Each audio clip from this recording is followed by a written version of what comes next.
बिस्मिल्लाहिर्रहमानिर्रहीम। प्रोग्राम है inside the news और मैं हूँ सना गौरी। शहबाज शरीफ साहब की प्रेस कॉन्फ्रेंस होती है जनाब, जिसमें कायदे हस्ब इख्तलाफ ईद के शादियाने बजाते नजर आते हैं। हकीकत क्या है? फवाद चौधरी साहब या शहबाज शरीफ साहब, इस प्रेस कॉन्फ्रेंस के हवाले से किसका मौकफ दुरुस्त है? आखिर क्लीन चिट मिली भी है तो किस हद तक दुरुस्त है?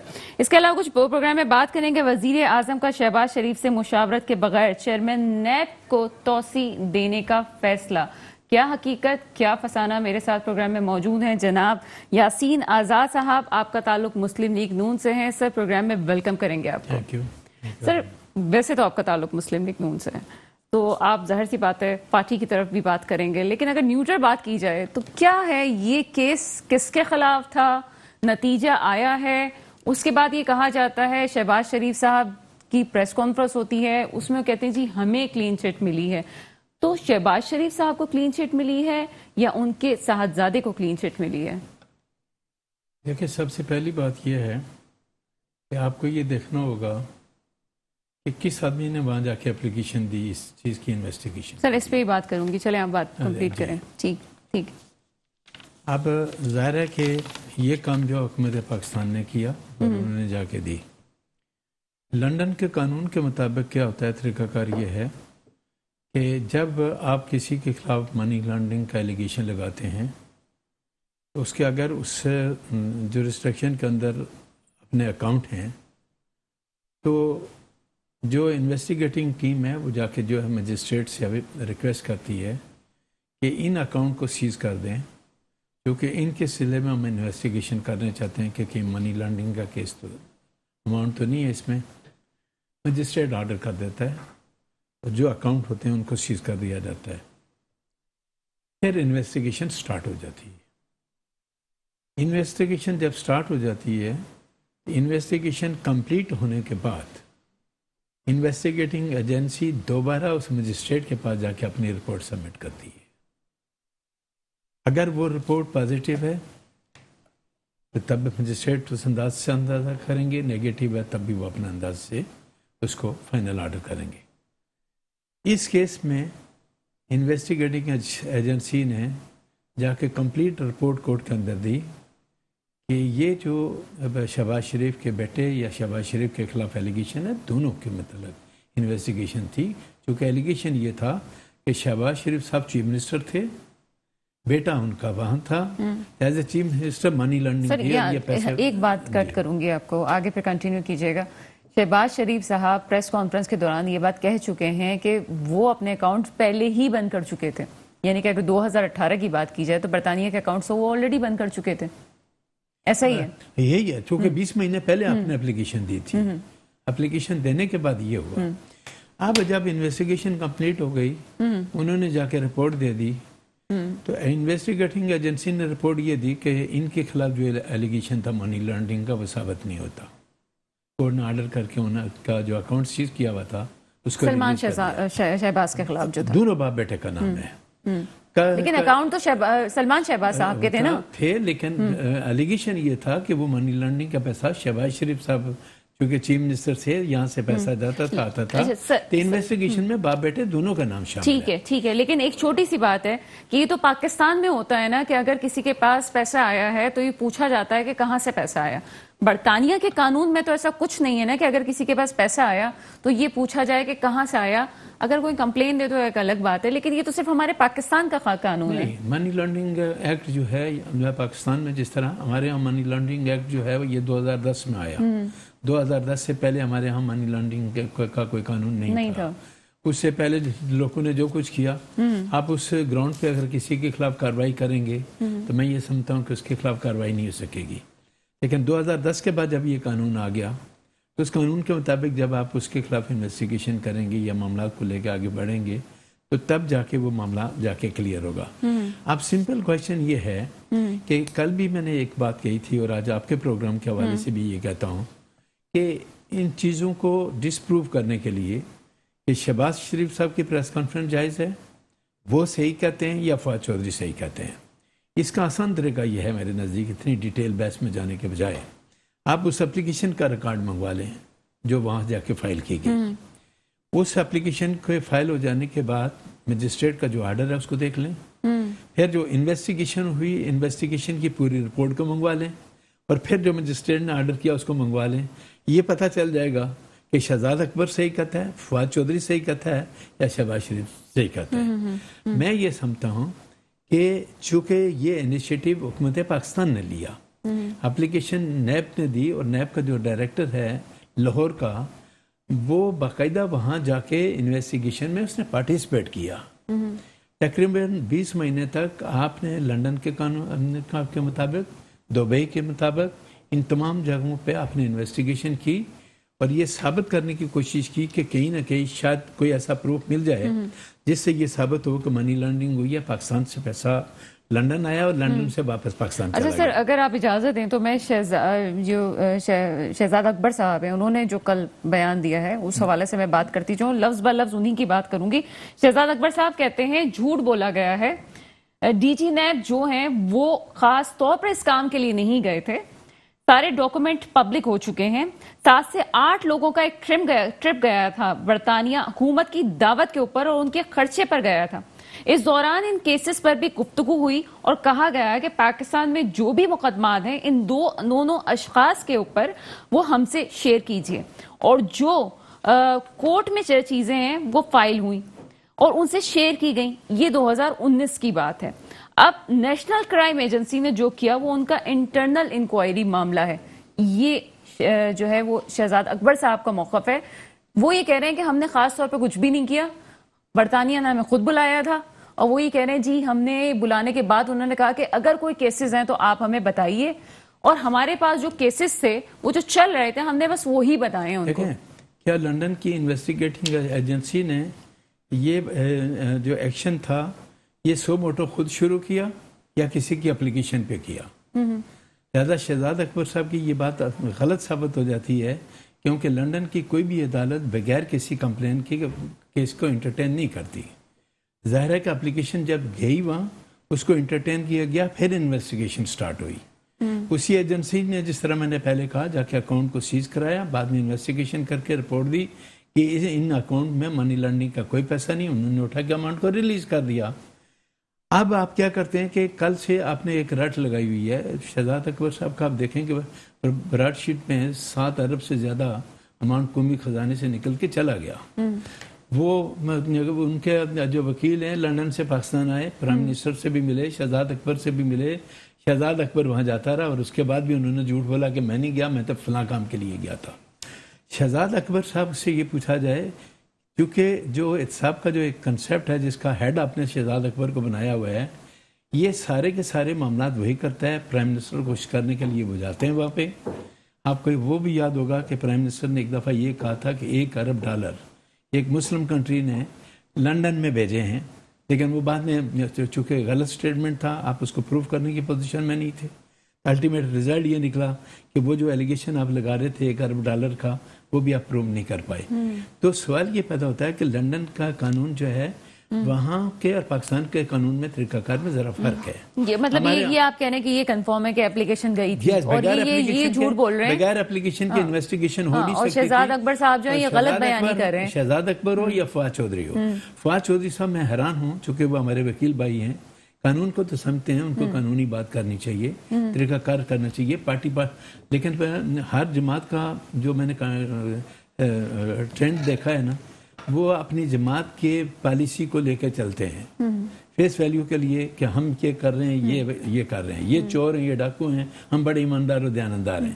یہ ہماری سوسائٹی میں سب سے جو ہے نا جو بری عادت ہے میرے نزدیک. جس طرح آپ نے پہلے کہا تھا، میں خالی جماعت کو فیور نہیں کرتا، میں ہمیشہ میرٹس کی بات کرتا ہوں. بالکل. اور اگر میری جماعت میں کوئی کام غلط ہوگا تو میں واحد وہ آدمی ہوں جو کہوں گا کہ یہاں جماعت کا، جس طرح آرمی چیف کے معاملے میں پارلیمنٹ کی دونوں پارٹیوں نے ساتھ دیا اور میں نے اس کو کرٹیسائز کیا کہ کیوں کیا آپ نے ایکسٹینشن کے معاملے میں، دونوں جماعتوں نے کیوں ووٹنگ میں حصہ لیا، کیوں چیف آف. تو مجھے لوگوں نے کہا کہ آپ پولیٹیکل آرمی چیف کے جو ایکسٹینشن کا معاملہ تھا جس پہ مریم نواز صاحبہ نے کہا کہ میں اس گناہ میں شامل نہیں تھی. میں نے پروگرام کے اندر باقاعدہ یہ کہا تھا کہ پہلی غلطی سپریم کورٹ نے کی کہ 3 دن تک آپ یہ کہتے رہے کہ قانون اور آئین اجازت نہیں دیتا، آپ نے 6 مہینے ٹائم دیا. میں نے کہا آنریبل سپریم کورٹ نے نظریہ ضرورت کا جنم دیا. پھر میں نے کہا پاکستان کی دونوں بڑی سیاسی جماعتیں ہیں، दोनों बड़ी सियासी जमातें जो पार्लियामेंट के अंदर मौजूद थी, उन्होंने हुकूमत के साथ साथ उन्होंने भी वोट दिया। तो मैं उनके स्टेप को अप्रिशिएट करना चाहूँ तो नहीं कर सकता। मैं कहता हूँ वहाँ गलत हुआ। एक तरफ तो हम नारा लगाते हैं वोट को इज्जत दो, और दूसरी तरफ गलत एक्शन का हम जब जाके अगर साथ देते हैं, इसका मतलब है हमारा जो स्टैंड है उसमें कहीं ना कहीं कोई खराबी है। चलिए, ये मेरे प्रोग्राम का आज मौका नहीं था, लेकिन मैं आपसे उसी पे शेयर करूंगी कि इस पे भी ये बात आती है कि जी नवाज शरीफ साहब की भी मर्जी कुछ और थी, हुआ कुछ और है, ऐसा ही कुछ है। ये बताने वाले मुझे, चूंकि ये कंफर्म न्यूज़ मेरे पास कुछ नहीं है, मैं नहीं कह सकता, लेकिन यही वजह है कि जिस तरह आज पाकिस्तान मुस्लिम लीग के लोग शहबाज शरीफ साहब या उनका वो बार बार ये कहते हैं कि हमें क्लीन चिट मिली, वो सही कहते हैं, क्योंकि इल्ज़ामात आपके थे। हुकूमत पाकिस्तान ने साबित करना था जाके कि ये जो इल्ज़ामात लगाए हैं ये वाक़या है नहीं है। देखिए, मनी लॉन्ड्रिंग का कानून प्रूव करना कोई इतना आसान काम नहीं है। आपने देखना है कि जिस कानून की खिलाफ वर्जी हो रही है, जस्टिस फैज़ इस्सा साहब ने जो जजमेंट दिया था उदैबिया केस में, उन्होंने कहा था कि 2010 में से पहले मनी लॉन्ड्रिंग एक्ट था ही नहीं, लिहाजा किसी के खिलाफ कोई जुर्म 2010 से पहले का साबित नहीं किया। ये सुप्रीम कोर्ट का जजमेंट है। ऑनरेबल सुप्रीम कोर्ट ने ये बात कही है अपने जजमेंट के अंदर। अगर किसी ने कोई गलत काम किया, मनी लॉन्ड्रिंग एक्ट आने के बाद किया, तो फिर वो काबिल सजा है।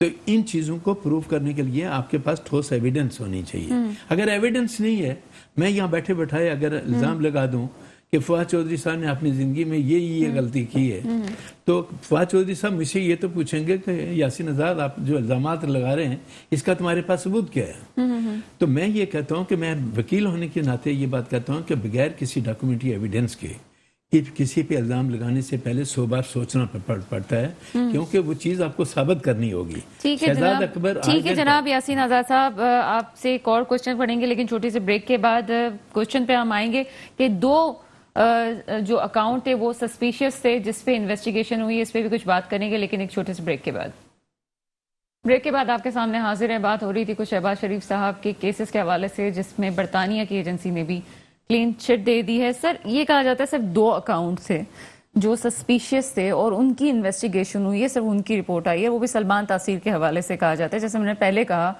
कि शहजाद अकबर साहब कहते हैं कि प्रेस कॉन्फ्रेंस में बोल तो गए, लेकिन साथ ये भी कह गए कि मैंने तो पहले ही अपने अकाउंट बंद करवा दिए थे। तो ये सच कह गए वो रवानी में, और जो इन्वेस्टिगेशन हुई है वो 2 अकाउंट्स की हुई है।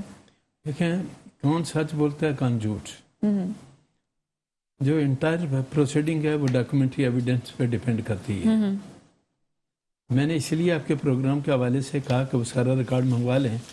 अगर ये साबित हो जाता है कि ये अकाउंट की इन्वेस्टिगेशन यहाँ से एप्लीकेशन जाने के बाद हुई, तो फिर शहजाद अकबर क्या जिस स्टेज पे बैठे हैं ये बैठे रहेंगे या घर चले जाएंगे। शहजाद अकबर साहब ने इससे पहले भी जितने वक्तन फ़क्तन केसेस बनाए हैं, इस तरह इससे पहले पनामा में केस के ने आपने सज़ा देने के बजाय अकामा में दी। मैंने उस ज़माने में भी एक बात कही थी कि ऑनरेबल सुप्रीम कोर्ट को डायरेक्ट किसी को डिस्क्वालीफाई नहीं करना चाहिए, क्योंकि उसके पास राइट ऑफ अपील नहीं है। जब राइट ऑफ अपील नहीं है तो आर्टिकल 10A की वायलेशन हो रही है, नहीं होनी चाहिए। लिहाजा जो वो GIT बनी थी उसका काम सिंपल ये था कि वो इन्वेस्टिगेशन करके मामला नेब को भेज देते, नेब सजा दे देती, आप डिस्क्वालीफाई करके घर भेज देते। लेकिन ऑनरेबल सुप्रीम कोर्ट का डिस्क्वालीफाई करने के बाद अपील का राइट तो फिर अल्लाह मियां के पास रह जाता है, बाकी तो कहीं आप जा नहीं सकते। तो ये चीज़ें बड़ी आसान हैं। हम लोग एक्चुअली पब्लिक की आंखों में झूल धोखने की करते हैं कोशिश, इस बात की कोशिश करते हैं कि सियासी तौर पर पॉइंट स्कोरिंग कर लें कि मैं जो कह रहा हूँ वो सच कह रहा है, फलां आदमी झूठ कह रहा है। मैं कहता हूँ सच और झूठ का फैसला अगर आपको डिस्कशन, आपने तो सारी बात इस वक्त कानून के मुताबिक ही कही है, आपने कोई वो बात नहीं की। बहरहाल हमारे साथ मौजूद है नुसरत वाहिद साहिबा, आपका ताल्लुक PTI से। अस्सलाम वालेकुम। वालेकुम अस्सलाम। नुसरत, प्रोग्राम में वेलकम करेंगे आपको। शुक्रिया बहुत। नुसरत, ये बताइएगा कि फवाद चौधरी साहब के अपना मौकफ आता है, शहबाज शरीफ साहब भी ईद के शादियाने बचा रहे हैं, समझ नहीं आ रहा आवाम को कि मौकफ किसका दुरुस्त है। किस सिलसिले में बात कर रही हैं? मैं इस हवाले से बात कर रही हूँ जो अभी क्लीन चिट दी गई है बकौल शहबाज शरीफ के कि जी عالمی سطح پہ ان کو مان لیا گیا ہے. برطانیہ میں جو ہے وہ صادق و امین ڈکلیئر ہو گئے ہیں, تو پاکستان جی میں وہ بھی بین صادق و امین الاقوامی ڈکلیئر ہو جانے چاہیے. صادق اور امین ہو گئے. بسم اللہ الرحمن الرحیم. بہت شکریہ آپ کا پروگرام میں مجھے انوائٹ کرنے کا. دیکھیں اگر کسی اس سے ان کو مل گیا ہے کہ جی انہوں نے منی لانڈرنگ نہیں کی اور خود بخود کوئی جادو کے ذریعے ان کی صنعتیں جو ہیں وہ 1.5 فٹ کی اتفاق فاؤنڈری سے لاکھوں کی تعداد میں, ہزاروں کی تعداد میں ان کی ملیں بن گئی پوری دنیا میں, تو وہ خود ہی ہو گئی آٹومیٹکلی. تو مطلب کوئی جن آیا اور اس نے آ کے کر دیا کہ پیسہ تو گیا نہیں یہاں سے, نہ کوئی اور چیز ہوئی, وہ تو صادق اور امین ہے. تو لیکن یہاں پہ جو ان کو ان کے اوپر مقدمے چل رہے ہیں, کیا اس سے وہ بری ہو گئے؟ کیونکہ دیکھیں یہ وائٹ کالر کرائم جو ہوتا ہے نا, یہ بہت خطرناک ہوتا ہے. اس میں آپ کو پروف مل جائے, اس میں آپ کو چیزیں بھی مل جائے, پھر بھی اگر جو جس نے کرائم کیا ہے وہ اکنالج نہیں کر رہا, تو you can't blame every thing on ہم. تو یہ وہ والا کرائم نہیں ہے کہ آپ نے مرڈر کیا اور پتہ چل گیا جی آپ نے مرڈر کیا ہے, آپ کا ڈی این اے لے لیا, فلاں کر لیا, یہ ہو گیا. تو یہ والی جو چیز ہے جس میں یہ پورا خاندان ملوث ہے, تو یہ اس میں پروف تو ہو گیا. یہاں پہ تو کم از کم بہت ساری چیزیں پروف ہو چکی ہیں اور مسلسل ہو رہی ہیں. خوشی کے شادیانے وہ بجاتے رہے, وہ پہلے بھی کئی دفعہ مٹھائی تقسیم کر چکے تھے اور اس کے بعد پھر ان کو رونا پڑتا تھا. تو ابھی بھی وہ خوش ہیں, تو خوش ہو رہے ہیں. اور فواد چودھری جو کہہ رہے ہیں وہ میرے خیال میں بالکل صحیح کہہ رہے ہیں. کچھ عرصے بعد ان کو یعنی کہ ابھی جو پاکستان میں جو کیسز ہیں وہ اختیارات سے تجاوز کا کیس ہے, منی لانڈرنگ ہے, اور رمضان شوگر مل کے حوالے سے بھی بات ہے, تو ابھی وہ بھی جاری ہے. لیکن ایک بات ہے جو میری سمجھ سے باہر ہے کہ وہاں پہ اگر کوئی کیس چلتا ہے اس کا فوراً سے فیصلہ بھی آ جاتا ہے. یہ دو مطلب ابھی کتنے ماہ ہوئے ہیں, 20 ماہ ہوئے ہیں اس کیس کو چلتے ہوئے. یہاں جو کیسز ہوتے ہیں وہ کیوں نہیں سالو ہو پاتے, ان کے فیصلے کیوں نہیں اتنی جلدی آتے؟ یہی تو مسئلہ ہے پاکستان میں کہ ایک چیز شروع ہوتی ہے اور وہ ساری عمر چلتی ہے.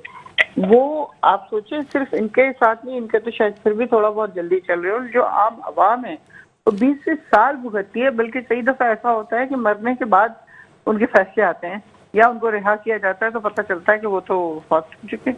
تو یہ سسٹم ایک بہت ہی برا اور بہت پرانا ہے جو چل رہا ہے, اور اس کے لیے کوشش ہم لوگوں کی یہی ہے ہماری حکومت کی. آپ کو پتہ ہے کہ پرائم منسٹر کسی چیز میں انٹرفیئرنس نہیں کرتے.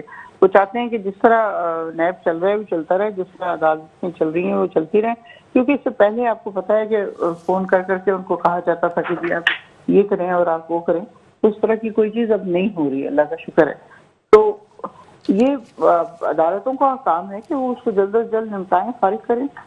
ہر بندے کو ظاہر جلدی ہوتی ہے کہ وہ مقدمے کا فیصلہ سنیں اور فارغ ہو. اگر اس کو سزا ملنی ہے تو سزا ملے, نہیں ملنی تو پھر وہ آرام سے زندگی گزارے.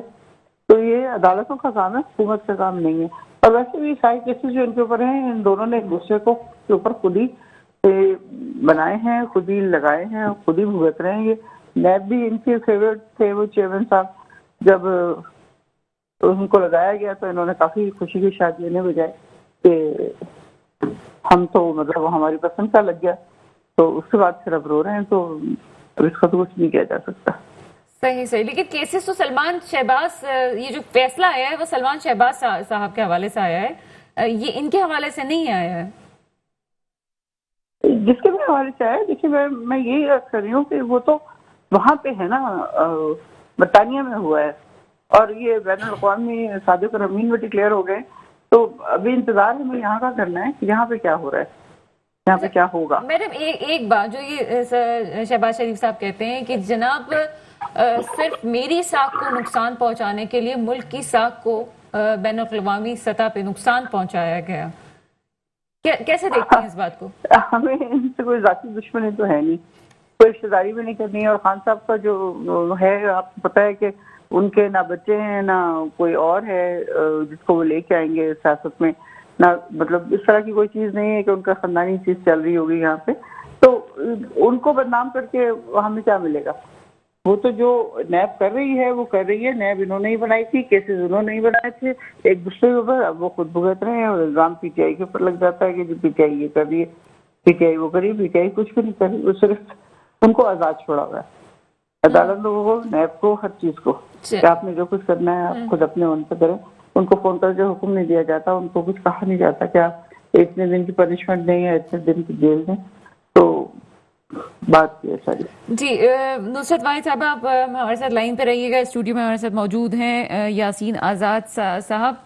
यासीन साहब, 10 सितंबर को फैसला आता है, प्रेस कॉन्फ्रेंस जो है वो 28 सितंबर को होती है। क्यों इतना गैप, क्यों है? पहले से क्यों नहीं? अब फैसला आ गया था तो आवाम के सामने उसी वक्त लेके आ जाना चाहिए था। यह है कि लंदन के अदालतों से जो जजमेंट आता है उसकी कॉपी लेने में वक्त लगता है, इन्वेस्टिगेशन जो की जाती है उसके डॉक्यूमेंट्स हासिल करने में वक्त लगता है। जिस तरह मैं आपके सामने बैठा हूँ, मैं बगैर पढ़े अगर डिस्कशन में हिस्सा लेता हूँ और ये कहता हूँ ये हो गया, वो गलत है। मैंने पहले भी कहा और अब भी कहता हूँ कि डॉक्यूमेंट्री एविडेंस जब कलेक्ट हो जाती है उसको पढ़ने के बाद प्रेस कॉन्फ्रेंस की जाती है, क्योंकि आपको साफियों के सवालों के जवाब देने होते हैं। जब आप प्रेस कॉन्फ्रेंस ख़त्म करेंगे तो आपसे सवाल पूछे जाएंगे कि ये जितनी बातें आप कर रहे हैं ये कहाँ से सही है। अब जिस तरह मैडम ने कहा, पहली बात यह है पार्लियामेंट का कंसेप्ट है क्या, पार्लियामेंट वजूद में क्यों आती है।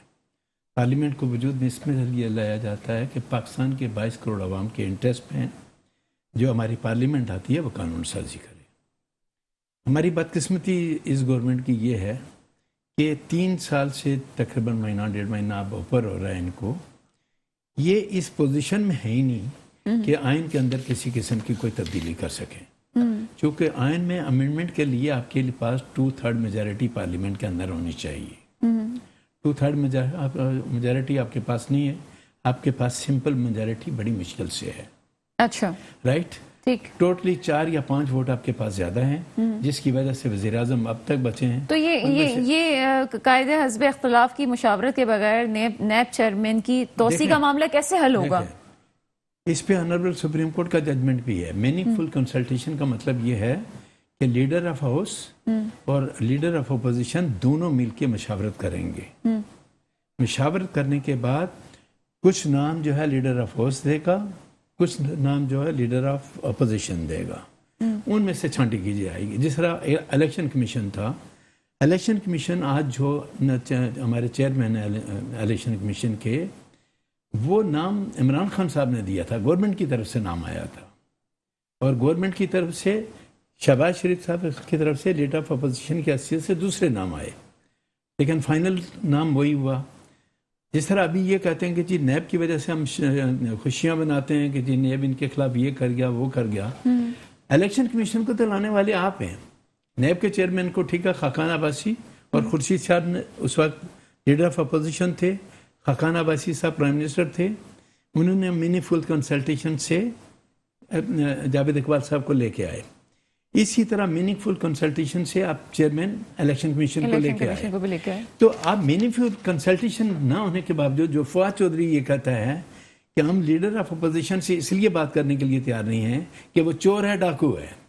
तो ये चोर और डाकू जब इलेक्शन कमीशन के चेयरमैन की मीनिंगफुल कंसल्टेशन हुई उस वक्त कहाँ था? उस वक्त सर आप कानूनदान हैं, आपसे मैं एक कानूनी बात पूछ रही हूँ, मुद्दा कि मुझे बताएं कि क्या ये मुमकिन है क्या कि उनकी मुशावरत के बगैर कानून में अमेंडमेंट करके लाया जा सके? बिल्कुल नहीं लाया जा सकता। हमारा जो नेप का, अच्छा, फिर वो आर्मी चीफ का एक्सटेंशन वाला मामला दूसरा था?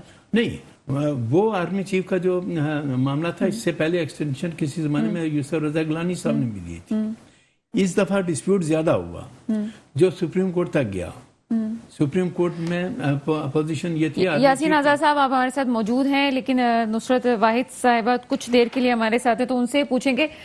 मैडम ये मुझे बताइएगा कि नैब चेयरमैन की तोसी के हवाले से हस्बे इख्तिलाफ, कायदे हस्बे इख्तिलाफ से आप लोग बात करने के लिए तैयार नहीं है, और ये साफ मौका आ चुका है कि उनसे मुशावरत के बगैर ही फैसला किया जाएगा। तो क्या कानून इस चीज की इजाजत देता है कि ऐसा हो सके? कायदे हिस्से इख्तिलाफ जो हैं वो उनके ऊपर बहुत सारे मुकदमे चल रहे हैं, और अभी वो सादिक और अमीन पाकिस्तान में नहीं है। तो उनको किस तरह उनसे मशवरा किया जाए कि उनके ऊपर ही जो मुकदमे चल रहे हैं उनके लिए वो बंदा चूज करें, तो वो तो जाहिर है अपने ही कोई फेवरेट लेके आएंगे ना। तो मसला सारा ये है, अगर उनके ऊपर मुकदमे नहीं होते तो डेफिनेटली उनको ले लिया जाता एतबार में और उनको मशवरा किया जाता। बात सिर्फ इतनी सी है कि आपको पता है कि मशावरत हो रही है काबीना में, हो सकता है उनके साथ बातचीत हो जाए और उनकी पसंद नापसंद भी पूछ ली जाए, किसको लगाया जाए किसको नहीं लगाया जाए। तो اگر آئین یہ کہتا ہے کہ ان سے مشورہ کرنا چاہیے، لیکن اگر آئین یہ بھی کہتا ہے کہ ایسے آدمی سے مشورہ کرنا چاہیے جو خود بہت سارے مقدموں میں ملوث ہے، تو ٹھیک ہے، کر لیا جائے گا، اس میں تو کوئی ایسی بات نہیں ہے۔ بہت شکریہ نصرت واحد صاحبہ، آپ ہمارے ساتھ پروگرام میں موجود ہیں، لیکن سوال یہ پیدا ہوتا ہے کہ عمران خان کے قریبی رفقا نے تو فیصلہ دے دیا ہے اور مشورہ دے دیا ہے کہ توسیع کر دی جائے، اب قانون میں کیا بات ہے اور قانون میں کس طرح سے امینڈمنٹ کریں گے، یہ ایک سوال ہے۔ ہمارے ساتھ پروگرام میں موجود ہیں جناب یاسین آزاد صاحب، ان سے پوچھیں گے لیکن ایک چھوٹے سے بریک کے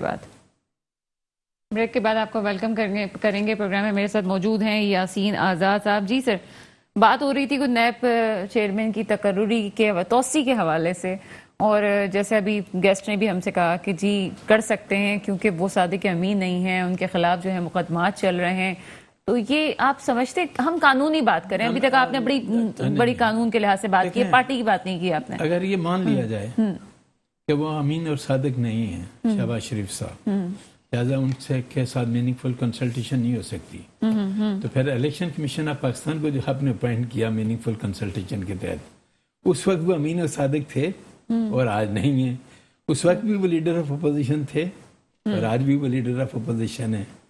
کم از کم بات کرنے سے پہلے یہ سوچ لینا چاہیے کہ آپ نے اس سے پہلے کون سا ایکشن کیا، میننگ فل کنسلٹیشن آپ نے کی یا نہیں کی، تو اس وقت وہ امین اور صادق تھے۔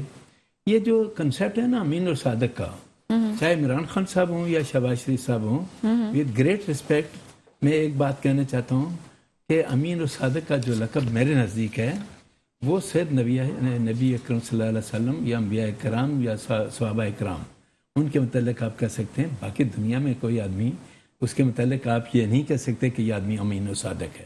میں اپنے متعلق اگر کہنا چاہوں تو نہیں کہہ سکتا، ممکن ہے میں کوئی غلطیاں ایسی کرتا ہوں جو میرے رب کو پتا ہو۔ سر یہ ایج بھی کاؤنٹ کرتی ہے اس پہ کہ جو یہ توسیع کے حوالے سے بات ہے اور تقرری کے حوالے سے بات ہے، دیکھیں تو قانونی طور پہ عمر بھی کیا کاؤنٹ کرتی ہے اس پہ؟ سپریم کوئی ٹائم پیریڈ فکس نہیں ہے، جب سپریم کورٹ کے جج کی ریٹائرمنٹ کی ایج 65 ہے، سب سے بڑا کورٹ ہے نا، وہاں جج کی جو ریٹائرمنٹ ایج فکس کر دی گئی نا، اسی لیے میں نے کہا کہ الیکشن کمیشن آف پاکستان 5 سال کے لیے بنتا ہے، اس نے پورا کرنا ہے۔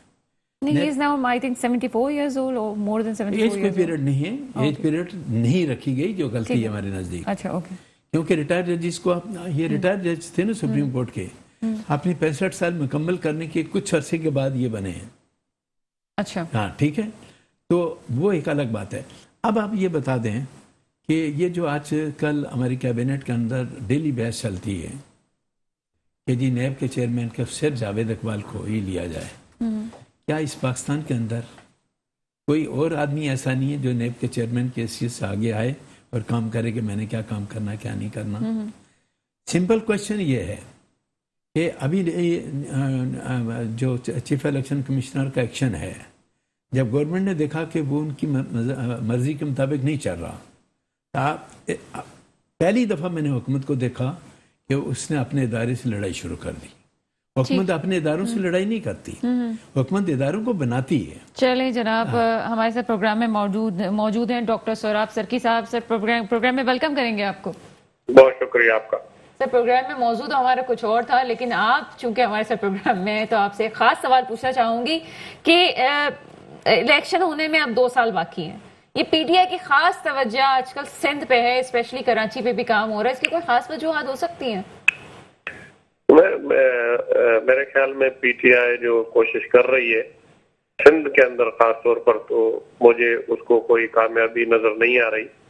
وہ یہاں پر پاکستان پیپلز پارٹی میں ابھی آپ دیکھیں حال ہی میں جتنے بھی جو لوگ ہیں جو کہ پی ٹی آئی میں تھے وہ بھی پی ٹی آئی چھوڑ کے پاکستان پیپلز پارٹی میں ایم پی این کے سٹنگ وہ انہوں نے بھی شمولیت اختیار کر لی، اور ابھی حال ہی میں مسلم لیگ فنکشنل کی ایم پی اے تھی ایڈم مہتاب اکبر رائزی صاحبہ، اور ان کے ہسبینڈ، ان کا بھی کافی اثر رسوخ ہے یہاں پر لاڑکانہ کی پالیٹکس میں، انہوں نے بھی پاکستان پیپلز پارٹی میں شمولیت اختیار کی ہے۔ یعنی کہ اب وہ وقت آ گیا ہے کہ اب جو ہے چونکہ الیکشنز قریب ہیں تو اب یہ ٹوٹنا شروع ہو گئے۔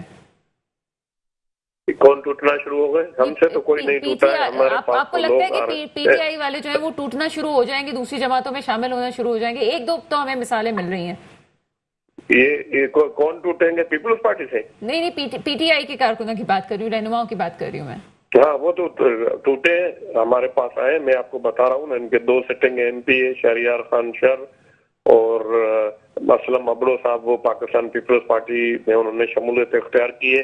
हाल ही में हमेशा इलेक्शन कॉन्टेस्ट करते आ रहे हैं। अच्छा सरसू के एक MP थी महताब अकबर राशिदी साहबा, उन्होंने भी पीपल्स पार्टी में शमूलियत की है।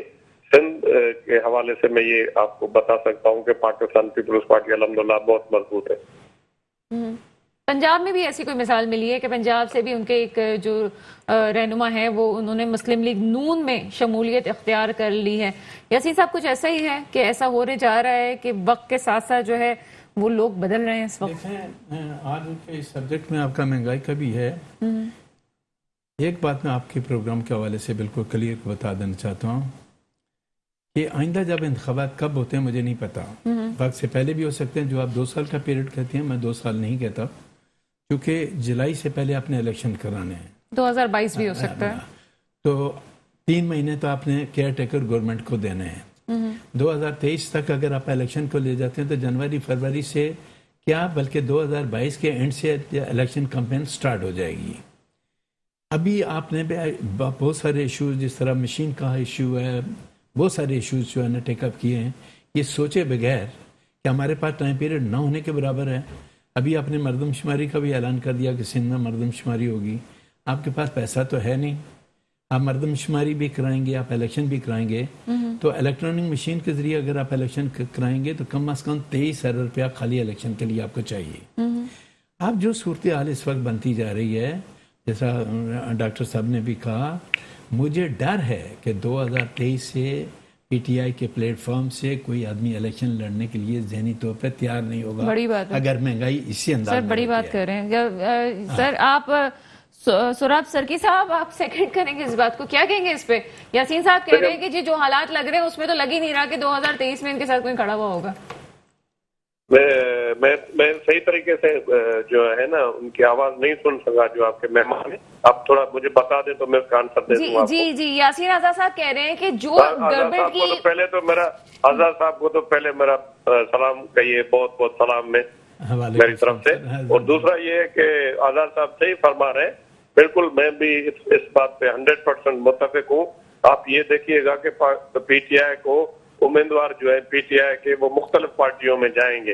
अब ये देखना है कि जो 2023 के इलेक्शन है उसमें पाकिस्तान पीपल्स पार्टी कितनी रिवाइव करती है, खासतौर पर पंजाब के अंदर, और कितने लोग वो जो है मुस्लिम लीग नून में नहीं जाते हैं या मुस्लिम लीग काफ में नहीं जाते हैं, पीपल्स पार्टी में जाते हैं।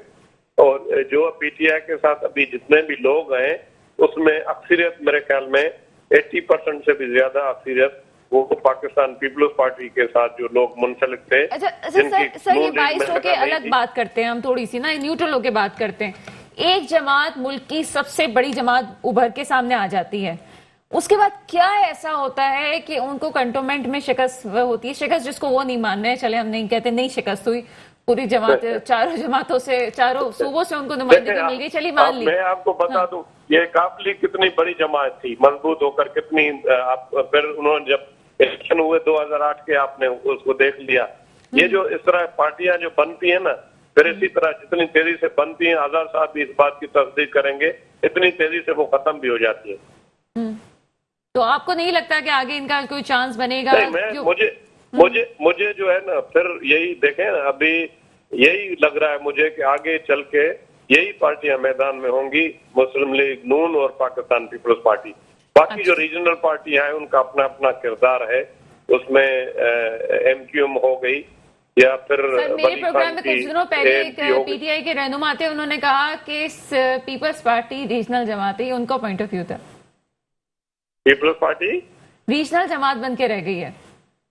नहीं, वो तो एक वक्त था पाकिस्तान पीपल्स पार्टी के पास सिर्फ 17 नशिस्तें थी, अभी तो बहुत ज्यादा है, तीसरी बड़ी पार्टी है। अच्छा, आपको पता मालूम है कि 97 में सिर्फ 17 नशिस्तें थी, लेकिन उसके बाद पीपल्स पार्टी ने रिवाइव किया और 2002 में ऐसी पोजीशन आ गई कि वो हुकूमत बना सकती थी, लेकिन उसको वफाक में हुकूमत बनाने नहीं दी गई और सिंध में भी बना सकती थी। वो सबको पता है, जो सियासी लोग हैं वो समझते हैं कि वो क्यों हुकूमत नहीं बना सकी, क्यों नहीं उसको बनाने चलिए सर, दी गई। प्रोग्राम का वक्त कुछ कम है, आपसे जल्दी जल्दी मैं क्वेश्चन पूछती हूँ, क्विकली बात करेंगे। मुल्क में महंगाई की लहर आर्जी है, वजीर आजम साहब कहते हैं, और बहुत जल्द शेख खुर्दूद ये उसकी वजीर आजम शुरू से कहते हैं, वजीर आजम का कोई कंट्रोल नहीं है और पीटीआई की कोई टीम नहीं है, वो इस पे कंट्रोल नहीं कर पाएंगे। महंगाई इनको लेकर डूबेगी अगले इलेक्शन में। अच्छा, चलें, यही सवाल जो है हम यासीन आजाद साहब की तरफ लेके चलते हैं। सवाल नहीं, मौकफ है कि जी ये आर्जी है, ये सब कुछ खत्म हो जाएगा। हम ब्रेक पे भी बात कर रहे थे, आप कह रहे थे डॉलर जो है, आप कह रहे थे इतना चला जाएगा, तो क्या है सूरत है? इस मुल्क के अंदर मैंने अपनी पूरी लाइफ में ये देखा कि जिस चीज़ की एक दफ़ा कीमत बढ़ी है उसकी कम नहीं हुई है, कभी कभार बहुत कम हुई है। आज पेट्रोल पे 5 रुपये 25 पैसे फिर आपने बढ़ा दिए। जब पेट्रोल के रेट बढ़ेंगे तो हर चीज़ महंगी होगी। करेंसी की वैल्यू हमारी ज़ीरो। आज हमसे ज़्यादा बेहतर करेंसी जो है ना अफगानिस्तान की है, नेपाल की है, बांग्लादेश की है। हमारी करेंसी की कोई वैल्यू नहीं रही। सर हम क्विकली, क्योंकि प्रोग्राम वाइंड अप है, तो मुझे सर इस बात का जवाब दें कि चांसेस नहीं है महंगाई कम होने के। मेरे नज़दीक महंगाई किसी सूरत में कंट्रोल नहीं होगी और महंगाई पीटीआई की गवर्नमेंट को ले डूबेगी। चलें जनाब, प्रोग्राम का वक्त खत्म हो रहा है। यासीन आजाद साहब आप हमारे साथ हैं, बहुत शुक्रिया, और डॉक्टर सोहराब सरकी साहब पीपल्स पार्टी से आपका बहुत शुक्रिया। इसके साथ ही प्रोग्राम का वक्त खत्म हुआ, मुझे इजाजत दीजिएगा, खुदा हाफिज।